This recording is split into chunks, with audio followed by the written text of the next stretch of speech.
As a Greek Muslim, especially early on, I experienced a lot of questions and a lot of antagonism regarding becoming a Muslim because I was Greek, especially because I was Greek. And I would be interested to find out how many of you have gone through the same thing. Now, what I'm talking about is disloyalty, that idea that if you are not a Greek Orthodox Greek, then you are no longer Greek. And many people were adamant, have been adamant, that you absolutely cannot become a Muslim and still continue to maintain your Greek ethnicity, which is ridiculous because ethnicity and religion have nothing to do with each other. The biggest part of that is, okay, well, Greeks weren't always Greek Orthodox. Greeks used to be pagans. They used to be polytheists, right? Remember the 12 gods, Zeus, Aphrodite, all of those? So how do you explain that? How do you explain Socrates, the famous philosopher, or Alexander the Great, which, you know, I've investigated into it, and I'm convinced that he was Greek. So for people who think he was Greek, he wasn't a Christian. Wasn't he Greek also? So for him to be Greek, he would have had to be Orthodox, therefore he wasn't Greek? Aristotle, a polymath and a philosopher, and many, many other things.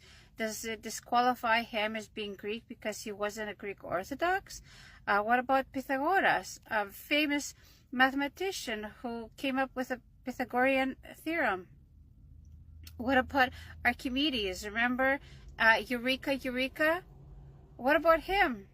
Not Greek either, because he was ancient Greek, a pagan, a polytheist, and therefore disqualified as a Greek? That makes no sense at all. Or does the clock start with Jesus? Is that when it starts? Because Jesus wasn't Greek either, although there are some people who think his mom, peace be upon her, was a Greek in hiding. There is no evidence to support that at all.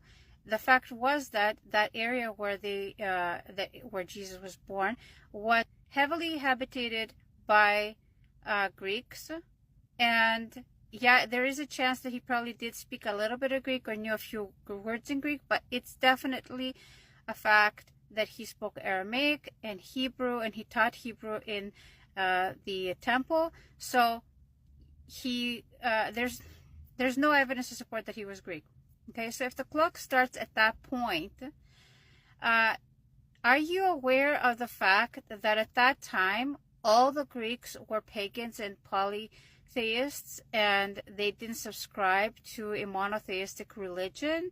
And are you also aware that especially since the Byzantine times, for hundreds and hundreds of years, it is estimated that the Byzantines killed about 20 million ethnic Greeks in that area of Anatolia, modern-day Turkey, Western Turkey. So it's estimated that they killed around 20 million ethnic Greeks over a period of several centuries.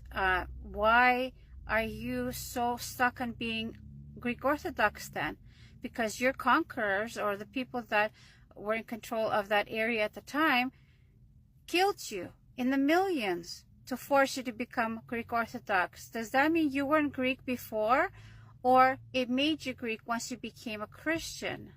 You have to make it make sense, because I have never actually met a Greek person that is a practicing of Greek Orthodoxy Christianity. Never have I met one. I've met quite a few who subscribe to going to church occasionally.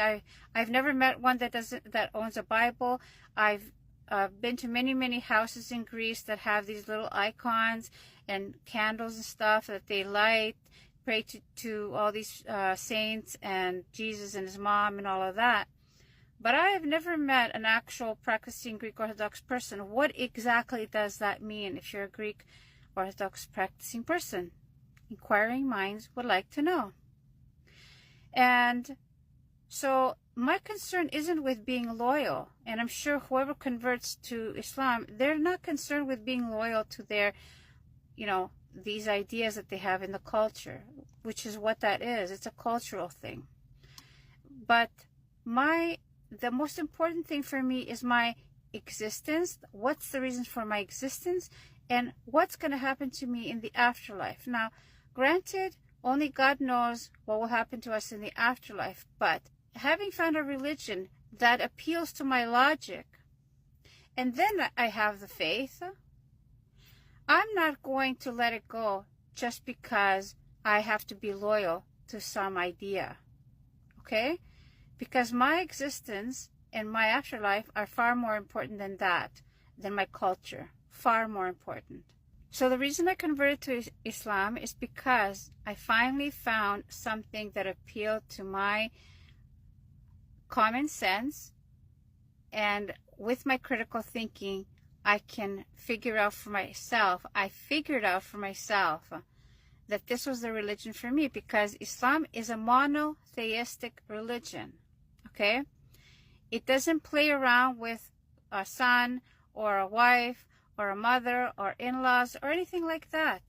God is separate from everything else, and to Him we only pray to. To Him we only rely on. So, having had the questions and having approached teachers and priests to find out the questions, to find out the answers to my questions, and even reading books, that did not appeal to my common sense. In Christianity, you're constantly told to go with your faith. I cannot just go on my faith. I have to use my mind. And if it doesn't make sense